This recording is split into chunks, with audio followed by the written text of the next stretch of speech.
அரசாங்கம் தபால் தலையை வெளியிடுகிறது.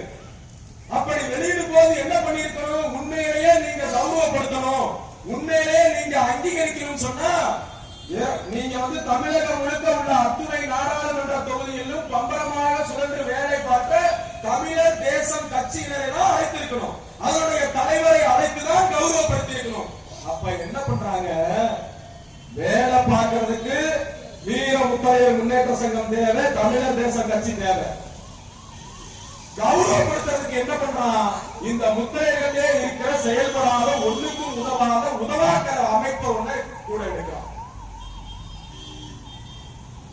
அவங்க யாருன்னு கேட்டீங்கன்னா, இதே பாரதிய ஜனதாவிற்காக நாம் தமிழகம் முழுவதும் வேலை பார்த்த போது தமிழகம் முழுவதும் உள்ள நம்முடைய சொந்தங்களுக்கு மிக பெரும் நெருக்கடியை கொடுத்தவர்கள், பாரதிய ஜனதாவிற்காக வாக்கு சேகரிப்பதை தடுத்து நிறுத்தியவர்கள், அவர்களை பாரதிய ஜனதாவினுடைய இந்த உள்ளூர் தலைவர்கள், தமிழக தலைவர்கள் அழைத்து டெல்லியில வைத்து கௌரவப்படுத்துகிறார்கள்.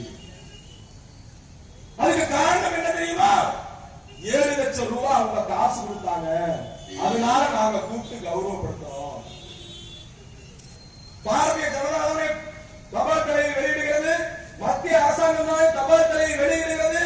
ஏன் மத்திய அரசு யாருக்குமே 7 லட்சம் ரூபாய் கொடுக்க கூட துப்பு இல்லையா?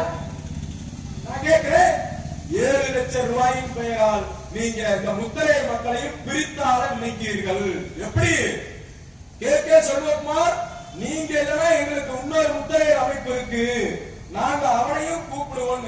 இந்த பூச்சாண்டி எல்லாம் நீங்க யாராவது உங்க கட்சியில இருப்பாங்கல்ல, ஐயா பாரிகள் கிட்ட காட்டலாம், ஐயா ஏசி சண்முகத்திட்ட காட்டலாம், நீங்க யார்கிட்ட வேணாலும் காட்டலாம், கே செல்வகுமார்கிட்ட காட்ட முடியாது. கே செல்வகுமார் என்ற மகத்தான மனிதனுக்கு மாபெரும் மக்கள் தலைவர்கிட்ட நீ காட்ட முடியாது. அங்க கொண்டு உட்கார வைக்கலாம். அப்போ இந்த கட்சிக்காக வேலை பார்த்தவனுக்கும் அதே மரியாதை, கட்சிக்கு இடையூறு பண்ணவனுக்கு அதே மரியாதை. அப்படிங்கும் போது அந்த இடத்துல இருந்து மான உணர்வோடு நாம வெளியேறுகிறோம். போதும், உங்களுடைய சவகாசம் போதும்.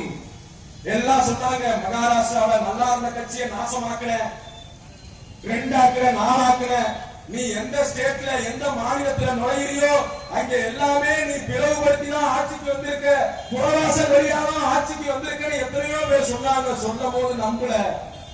இந்த முத்தரையர் மக்கள் இடத்திலே பிளவுவாதத்தை தூண்டினார்கள். உடனடியாக நாம் விழித்துக் கொண்டு வெளியேறிவிட்டோம்.